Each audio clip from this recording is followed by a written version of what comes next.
Barely. Barely. Women are never wrong. This is what you're saying. I said barely.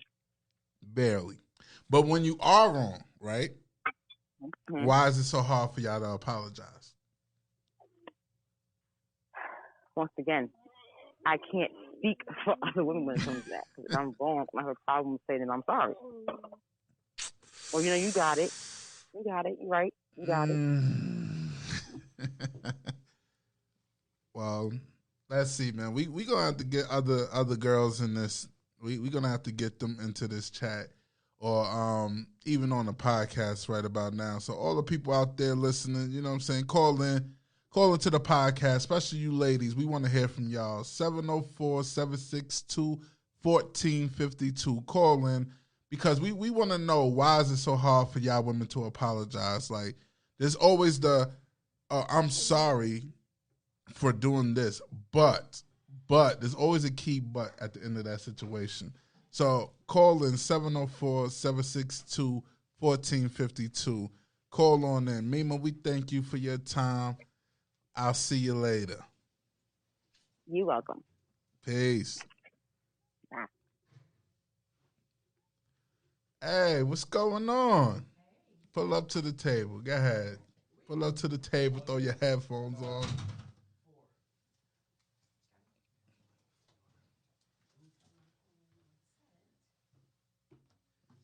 Like I said to y'all ladies, we want to know that. For the ladies listening in, call in 704-762-1452. We want to know why is it so hard for you ladies to apologize. A lot of ladies gonna front. They're gonna say that, oh, I ain't got no problem apologizing, blah. But there's always that key but at the end of that so-called apology. It's a BS apology in my eyes. So we want to get, you know what I'm saying, the thought process going. We want y'all ladies to call in. Let us know. Well, I think, this is L. I ain't a lady. But I'm going to jump in on this. I think young ladies can't apologize. You say young ladies? Young ladies can't apologize. So they got to be cougars. Not only be cougars, I think the more it's people mature at different ages. True. So I think you know what kind of woman you're dealing with. Mm-hmm. Young women can't apologize though. But my thing is this, right? So if you saying that this person isn't apologizing, then perhaps that might be a maturity thing. Because I think the older that a woman gets, mm-hmm. they do start to see that other side, and they develop that ability to. And it depends on who they apologizing to. Because women ain't going to be apologizing to these bitches out here in these streets. Uh-huh. But they'll apologize to their man because they should have that level of respect. I don't know. And then what makes it so bad is that, isn't it scientifically proven that women mature faster than men? Especially if you fucking up the pussy. If you fucking up the pussy, they'll apologize. So then that dials back to big dick talk, right? You can't expect an apology if you got the strength. You gotta work harder for it. Is all. You gotta work harder for it. If you got the strength, you just gotta work harder for it. You gotta work harder. Yeah, man. Listen, it's like women said, like you gotta have more money. Like it's something you gotta be able to make up for that in other ways. Be kinder, be nicer. I don't know, cuddle better. Like cuddle better. What niggas do, like I don't know, cuddle better. Yeah, you gotta be able to cuddle in this big. If you could cuddle good, like, you know what I'm saying? Because you know how I know cuddling is a big thing? I swear to God, I'm gonna tell you how I know cuddling is a big thing. I got a daughter. Mm-hmm. Sometimes my daughter just wants a hug. She just wants me to pick her up and give her a hug. Sometimes she just want a hug. Mm-hmm. Just what she want. And women, when they get older, they ain't no different. They just want a hug sometimes. They just want to lay down in the bed and just hug and shit. They like that shit. So that kind of makes me think about just creating intimate time, because you notice that, when you're intimate, after you finish having sex or whatever, we got to step up to the mic a little bit. I got to fix your level. Oh, you're on 4, and that's what it is. I turned 4 down a little. There you go. Okay. I can hear you good now.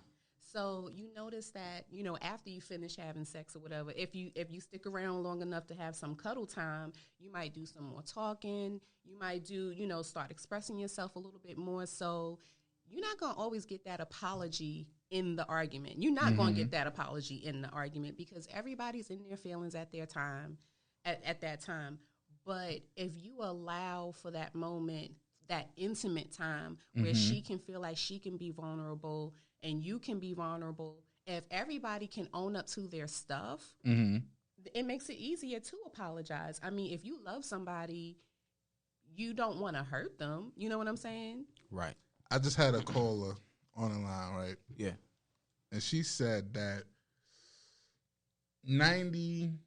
probably about 95 to 98% women are never wrong. That's ego talk. That's what I mean. Listen, man, that's ego talk. That's big ego talk to say that 95, because then that means that you don't understand this principle of sometimes there's no right or wrong. It's just different perspective. So it is no such thing as like right and wrong. When you realize that, then it's like, hold up. That means 95 to 98% of the time you're wrong in thinking that you're right because there is no right or wrong. That's why I say young women can't apologize because they don't understand that perspective yet. Well, a lot of them feel that they're never wrong. Question. That's a young woman. Now, what part is wrong? Because sometimes there's no, I'm serious. Sometimes there's a question of, are my feelings wrong? Are my actions wrong? Are my thoughts wrong? What's being debated? What's wrong? Sin said there's no such thing as being wrong. There's no such thing as wrong. I mean, I can agree with that to us. There's no, like I said, there's no right or wrong per se. Right. It's different perspectives, and can you change that perspective? And then if I can't change a perspective, if it's a big enough issue, we may have to part ways. You see what I'm saying? Or can you see my perspective enough so we can meet in the middle? So that's why I said you got to be open-minded. Right? Sometimes there isn't, because it's just different perspective. It's just different, right? I mean, because if somebody's feelings is hurt about something, you stayed out too late, whatever. Somebody's feelings hurt about something. Okay, what happened? It may not even be about that one incident, or it could be. It could be all of your history, or it could be her history. Like, there's a lot of factors that go into what might trigger someone to have a certain reaction. Okay. So there's a lot to be taken into consideration. And it's not always about getting each other to change perspective, but just understanding each other's perspective. Yeah, I would agree with that. And respecting it. So don't try to change that person at all either. Now, sometimes you gotta sometimes you gotta compromise. Right. Not so much change. Right.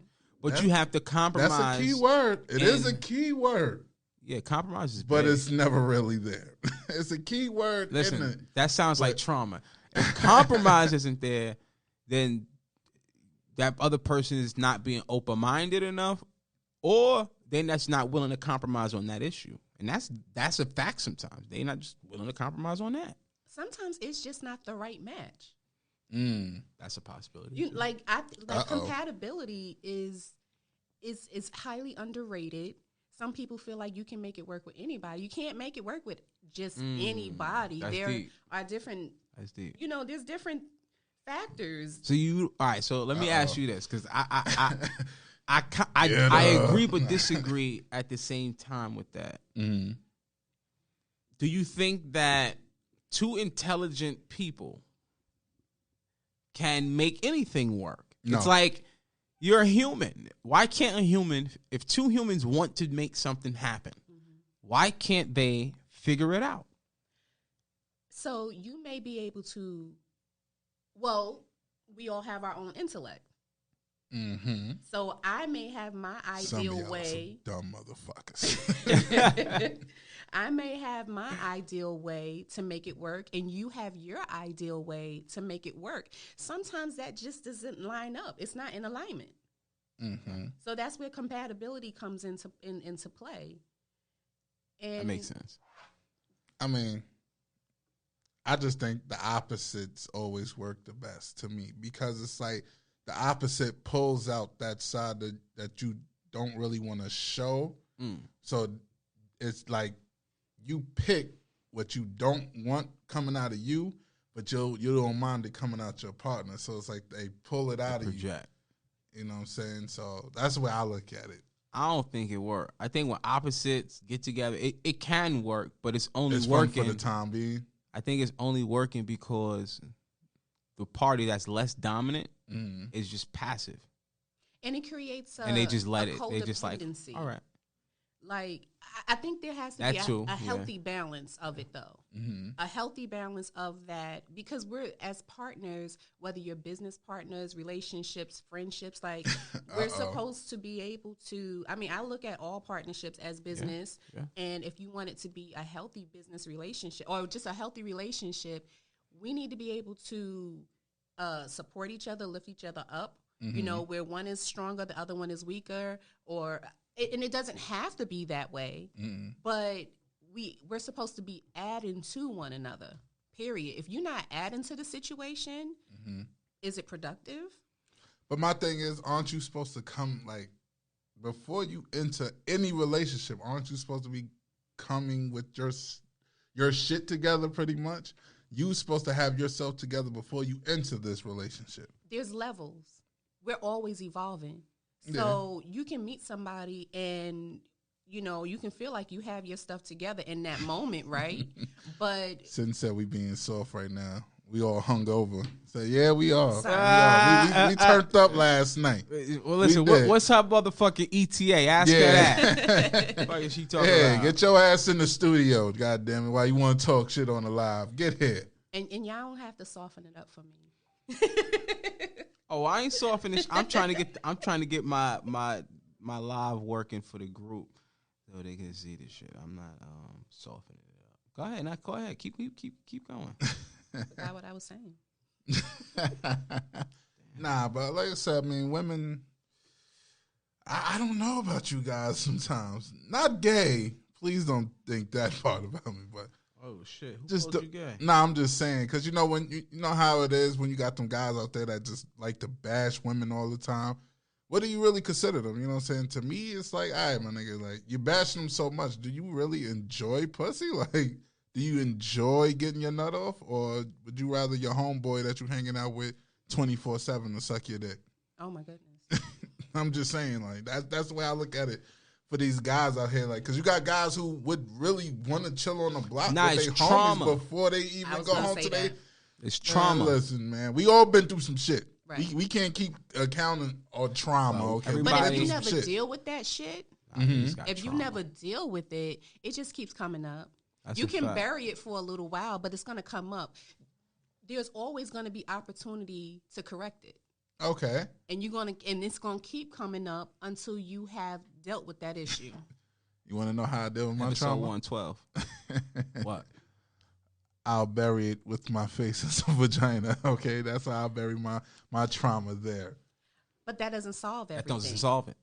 That's a Band-Aid. You putting a Band-Aid on a bullet. And you need to take the bullet out. And what you doing is the bullet lets me know why I'm doing it this way. Okay, but then what you gonna do every time you feel a wound? You just gonna eat some pussy? You never gonna take the bullet out? No. What happens when you can't eat pussy no more? One day you're gonna be 50, 60. You gonna be eating no pussy. Yes, you can. Nobody gonna want you. Wait, hold on. Whoa. Eventually you're gonna be old and wrinkly. Anybody gonna want you? That's not true. But he may have an old. It happened to everybody. That's not true. It happens to all of us, my nigga. God bless that we able to live that long. I'm watching it happen to my pops. My pops used to have all the women in the motherfucking world. Now I hope he ain't watching.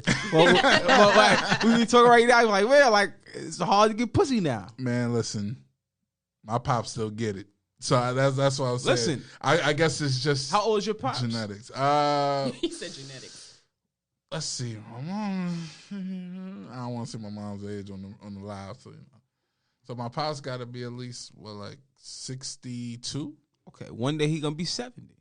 And 9 times out of 10, he always got one up his sleeve. So he always gonna get it. But it doesn't solve everything. What I'm saying is it doesn't solve the trauma. I don't think it solves the trauma. I think I deal with the trauma. And what you're doing is leaving little deposits of your trauma in that vagina because you don't want to deal with your stuff. Sorry, ladies. Sorry, ladies. Sorry, ladies. Savage. Bad is savage. Sorry, ladies, but toxic dick is on the way, okay? Well, and you know, if you know that, then, you know, you have a level of responsibility, but even her, okay, because she should be picking up on them cues, too, to recognize toxic, you know, and if she's letting you release your toxic.